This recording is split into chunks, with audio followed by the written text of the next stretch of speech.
Hello guys, അസ്സലാമു അലൈക്കും, നമസ്കാരം. എല്ലാവർക്കും എൻ്റെ യൂട്യൂബ് ചാനലിലേക്ക് സ്വാഗതം. ഇന്ന് റംസാൻ സ്പെഷ്യലായിട്ട് ക്യാരറ്റ് പോള റെസിപ്പിയാണ് ഞാൻ നിങ്ങൾക്ക് ഷെയർ ചെയ്യുന്നത്. ഇതിനു വേണ്ടി ഞാനിവിടെ 2 ക്യാരറ്റ് മീഡിയം സൈസുള്ളത് എടുത്തിട്ടുണ്ട്. നല്ല പോലെ ഇത് സ്കിന്നെല്ലാം കളഞ്ഞതിന് ശേഷം ഇതേപോലെ ഒന്ന് ഗ്രേറ്റ് ചെയ്തെടുക്കണം. എന്നിട്ട് ഈ ക്യാരറ്റ് ഉണ്ടല്ലോ നന്നായിട്ടൊന്ന് വഴറ്റിയെടുക്കണം. ഇതിൻ്റെ പച്ചമണമൊക്കെ മാറി നല്ലൊരു മൊരിഞ്ഞ മണം വരണം. അതുവരെ വഴറ്റിയെടുക്കണം. ഞാനിവിടെ നോൺ സ്റ്റിക്കിൻ്റെ പാനാണ് ഉപയോഗിക്കുന്നത്. അതിലേക്ക് കുറച്ച് നെയ്യ് ഒഴിച്ചു കൊടുക്കണം. ഒരു 2 സ്പൂൺ നെയ്യ് ഒഴിച്ചു കൊടുത്താൽ മതി. അതിനുശേഷം ഇതിലേക്ക് കാഷ്യൂനട്ടും കിസ്മിസും ഇട്ട് നല്ലപോലെ മൂപ്പിച്ചെടുക്കണം. എന്നിട്ട് അത് വറന്ന് കഴിഞ്ഞാൽ നമുക്കിത് ഫ്ലെയിമിൽ നിന്നും വാങ്ങി വേറൊരു പാത്രത്തിലേക്ക് മാറ്റണം.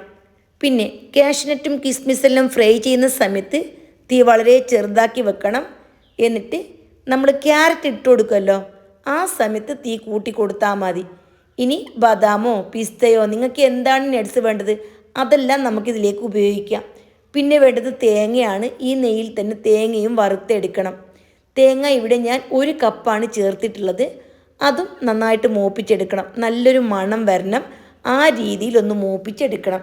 തേങ്ങയെല്ലാം നന്നായിട്ട് ലൈറ്റായിട്ടൊരു ഗോൾഡ് കളറായി വന്നിട്ടുണ്ട്. ഈ പരുവത്തിൽ നമുക്ക് ഇതും മാറ്റാം. മനസ്സിലായല്ലോ? അപ്പോൾ പ്രത്യേകം ശ്രദ്ധിക്കണം. ഇതൊന്നും കരിഞ്ഞു പോകാതെ വേണം വറുത്തെടുക്കാൻ. എന്നിട്ട് ഇതേ പാനിലേക്ക് വീണ്ടും കുറച്ചും കൂടി നെയ്യ് ഒഴിച്ചു കൊടുക്കണം. ഇനി ഞാനിതിലേക്ക് ക്യാരറ്റ് ഗ്രേറ്റ് ചെയ്തത് ഇട്ട് കൊടുത്ത് നല്ലപോലെ വഴറ്റി ഒരു മീഡിയം തീയിലാണ് ഞാൻ വഴറ്റിയെടുക്കുന്നത്. ലൈറ്റ് ഗോൾഡ് കളർ ആവുന്ന രീതിയിൽ വഴറ്റിയെടുക്കണം. അതായത് ഇതിൻ്റെ കളർ ഒന്ന് ചേഞ്ച് ആവണം, ഒരു ഡാർക്ക് കളറാവും. ആ രീതിയിൽ ഒന്ന് വഴറ്റിയെടുക്കണം. ഇതിൻ്റെ പച്ചമണമൊക്കെ മാറി നന്നായിട്ട് കുക്കാവണം. അങ്ങനെയാകുമ്പോൾ അന്ന് നമുക്ക് ഈ പോള കഴിക്കാൻ നല്ല ടേസ്റ്റ് ഉണ്ടാവില്ല. ഏകദേശം ഒരു 3 മുതൽ 4 മിനിറ്റ് വരെയാണ് ഇത് വഴറ്റിയെടുക്കേണ്ട സമയം. കളറെല്ലാം ചേഞ്ചായി നല്ല പോലെ വഴന്ന് നല്ല മൂത്ത ഒരു മണം വരുന്നുണ്ട്. ഇനി നമുക്കിതിലേക്ക് എന്ത് ചെയ്യാം, നേരത്തെ വറുത്ത് വച്ചിരിക്കുന്ന തേങ്ങ ഉണ്ടല്ലോ അതും കൂടി ചേർത്ത് കൊടുക്കാം. എന്നിട്ട് വീണ്ടും ഒരു 30 സെക്കൻഡ് ഇത് രണ്ടും കൂടി നന്നായിട്ടൊന്ന് വഴറ്റിയെടുക്കണം. കൂടുതൽ സമയമൊന്നും ഇനി വഴറ്റേണ്ട ആവശ്യമില്ല.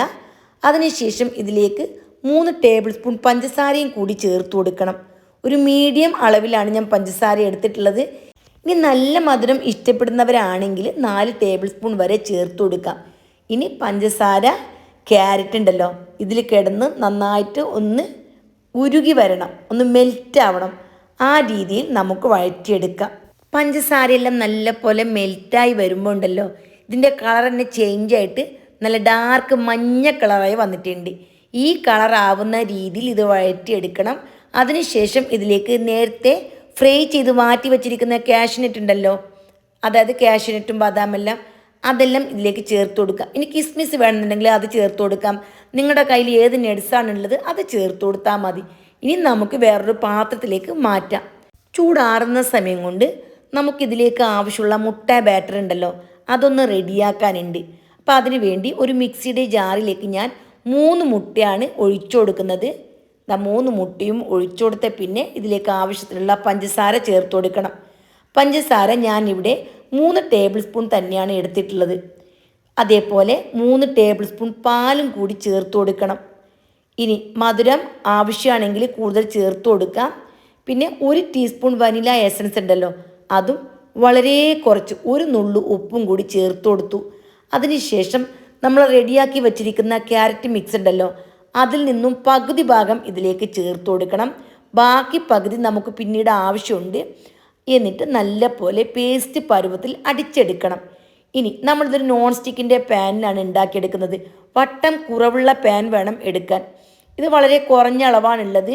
കൂടുതലുണ്ടെങ്കിൽ നമുക്ക് വലിയ പാൻ എടുക്കാം. ഇവിടെ നല്ല പോലെ ക്യാരറ്റെല്ലാം അടിച്ചെടുത്തിട്ടുണ്ട്. അതിലേക്ക് എടുത്തു വച്ചിരിക്കുന്ന ക്യാരറ്റ് മിക്സ് ഉണ്ടല്ലോ അതിൽ നിന്നും പകുതി ഇട്ട് കൊടുത്ത് നല്ല പോലെ മിക്സാക്കി എടുക്കണം. നോൺ സ്റ്റിക്കിൻ്റെ പാനിലേക്ക് ഞാൻ അല്പം നെയ്യെല്ലാം തടവി റെഡിയാക്കി വെച്ചിട്ടുണ്ട്. ഇനി ഇതിലേക്ക് ഈ ക്യാരറ്റ് മുട്ട മിക്സ് ഉണ്ടല്ലോ അത് ഒഴിച്ചു കൊടുക്കണം. 4-5 ഇഞ്ച് വലിപ്പത്തിലുള്ള വട്ടത്തിലുള്ള പാൻ എടുത്താൽ കുറച്ചും കൂടി കനത്തിൽ കിട്ടും. വട്ടം കൂടുതലുള്ള പാന് വേണ്ട. ഓക്കെ അല്ലേ? എന്നിട്ട് ഇതെന്ത് ചെയ്യണം, നേരത്തെ തന്നെ ഞാനിവിടെ പഴയൊരു പാൻ ചൂടാൻ വെച്ചിട്ടുണ്ട്. ഒരു 5 മിനിറ്റായി ഫുൾ ഫ്ലെയിമിൽ വെച്ചിട്ട് ചൂടാൻ വെച്ചിട്ട് ഇനി അതിലേക്ക് ഈ ക്യാരറ്റ് പോള ഒഴിച്ച ആ പാൻ ഉണ്ടല്ലോ അത് വെച്ച് കൊടുക്കണം. എന്നിട്ട് മൂടി വെച്ച് നല്ലപോലെ മൂടണം. ഓൾസ് ഉണ്ടെങ്കിൽ അതൊരു പേപ്പറോ മറ്റും വെച്ചിട്ട് അതും മൂടണം. അതിന് ശേഷം മീഡിയം ടു ലോ ഫ്ലെയിമിൽ 5 മിനിറ്റ് ഞാനിവിടെ കുക്ക് ചെയ്തെടുത്തു. 5 മിനിറ്റിന് ശേഷം ഓപ്പൺ ചെയ്ത് നമ്മൾ നേരത്തെ മാറ്റി വെച്ചിരിക്കുന്ന ക്യാരറ്റ് മിക്സ് ഉണ്ടല്ലോ, അത് ഇതിൻ്റെ മുകളിലേക്ക് വിതറി കൊടുക്കണം. പിന്നെ കുറച്ച് കാഷ്യൂനട്ട് ഞാനിവിടെ എടുത്ത് വെച്ചിട്ടുണ്ട്, അതും ഇതിൻ്റെ മുകളിലേക്ക് ഇട്ട് കൊടുത്തതിന് ശേഷം വീണ്ടും നല്ല പോലെ മൂടണം. അപ്പോൾ ഇതിൻ്റെ മുകളിലേക്ക് ഒരു വെയിറ്റൊക്കെ വെച്ച് കൊടുത്താൽ നല്ലതാണ്. എന്നിട്ട് വീണ്ടും 15 മിനിറ്റും കൂടി ചെറിയ തീയിൽ തന്നെ വേവിച്ചെടുക്കണം. ടോട്ടൽ 20 മിനിറ്റാണ് എനിക്ക് ഇവിടെ വെന്ത് കിട്ടാനുള്ള സമയം എടുത്തത്. അപ്പോൾ 20 മിനിറ്റ് കൊണ്ട് നന്നായിട്ട് പെർഫെക്റ്റ് ആയിട്ട് വെന്ത് വന്നിട്ടുണ്ട്. പാൻ ഡയറക്റ്റ് തീയുടെ മുകളിൽ വെക്കണ്ട, പഴയ പാൻ വെച്ച് അതിൻ്റെ മുകളിൽ തന്നെ വെച്ച് കൊടുക്കണം. ഇവിടെ 20 മിനിറ്റ് ആകുമ്പോൾ നന്നായിട്ട് പാകമായിട്ട് വന്നിട്ടുണ്ട്. ഞാനിവിടെ ഒരു പാത്രത്തിലേക്ക് മാറ്റിയിട്ടുണ്ട്. ഇനി കട്ട് ചെയ്ത് നമുക്ക് സെർവ് ചെയ്യാം. ഞാനിവിടെ ചൂടോട് കൂടി തന്നെയാണ് സെർവ് ചെയ്ത് കാണിക്കുന്നത്. ചൂടോട് കൂടിയും നമുക്ക് കറക്റ്റായിട്ട് കട്ട് ചെയ്തെടുക്കാനെല്ലാം പറ്റും. അപ്പോൾ ഇത്രയേ ഉള്ളൂ ഇന്നത്തെ റെസിപ്പി.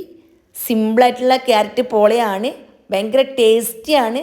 തീർച്ചയായിട്ടും എൻ്റെ എല്ലാ കൂട്ടുകാരും ഈ റെസിപ്പി ഒന്ന് ട്രൈ ചെയ്ത് നോക്കണം. പല ക്യാരറ്റ് പോളയും എല്ലാവരും ഉണ്ടാക്കിയിട്ടുണ്ടാവാം. ഇതുപോലൊരു ക്യാരറ്റ് പോള ഉണ്ടാക്കി നോക്കി ഫീഡ്ബാക്ക് അറിയിക്കുക. വീണ്ടും കാണാം. Bye bye.